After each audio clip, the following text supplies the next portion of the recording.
Good morning, my dear people, and welcome to this moment of faith. Today, we are meditating upon the book of Jeremiah and also reading from the Gospel of John. We are so grateful that the Lord has been with us, uh, enlightening us in our journey.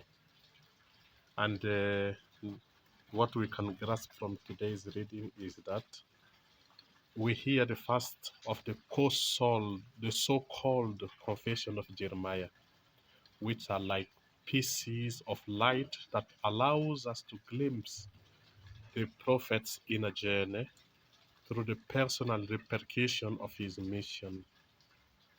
It is a precious testimony unique in the Bible.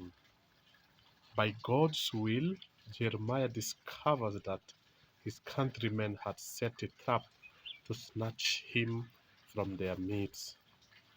So we do not know what the historical causes of the conspiracy were, but the way the prophet lived this situation became paradigmatic.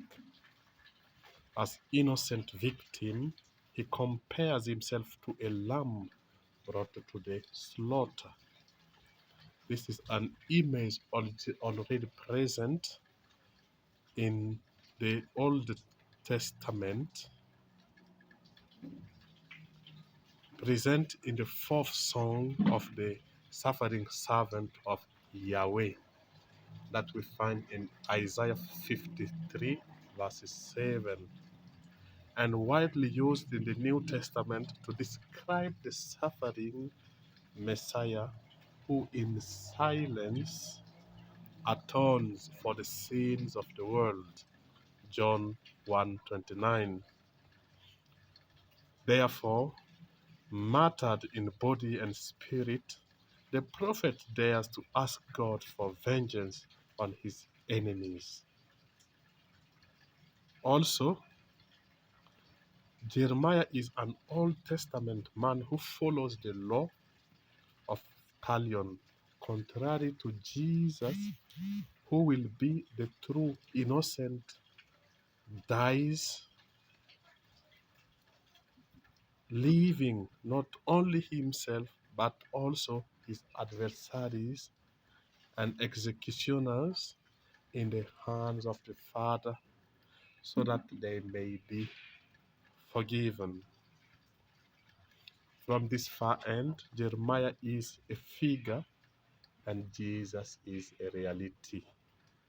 He is the real lamb led to the slaughter without bleeding.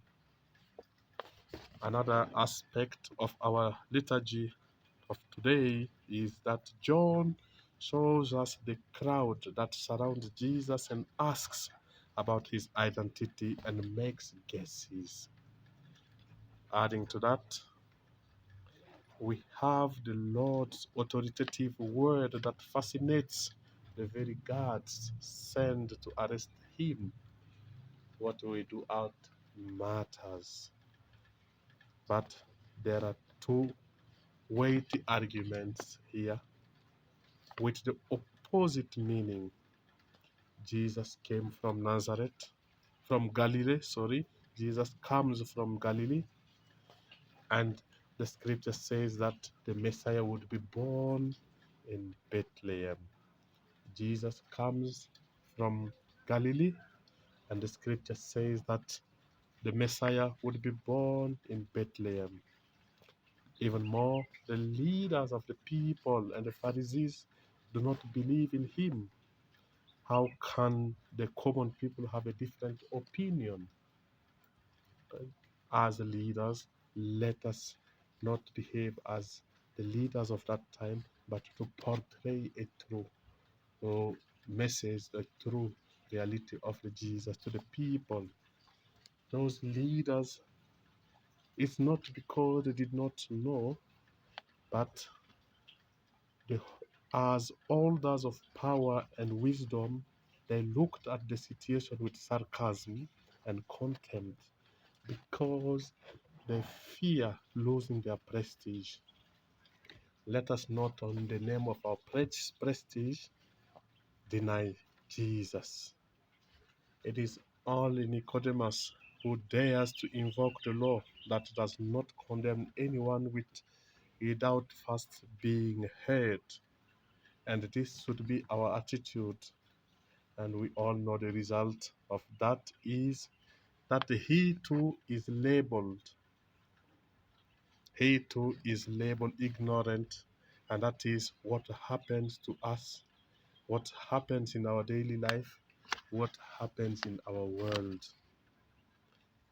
But that should not put us down. That should not frame us of speaking out the truth. We are the Nicodemus of the world, the Nicodemus of today, and have to stand our ground for the truth.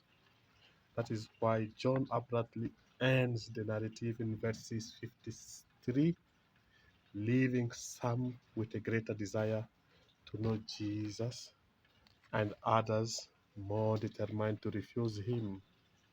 But the word is not silence. Its time has not yet come. So, my dear people, in our world, many people still don't want to hear about him, and others try to do their best. Let us be on the side of those who do our best to believe in him, and the Lord be with you.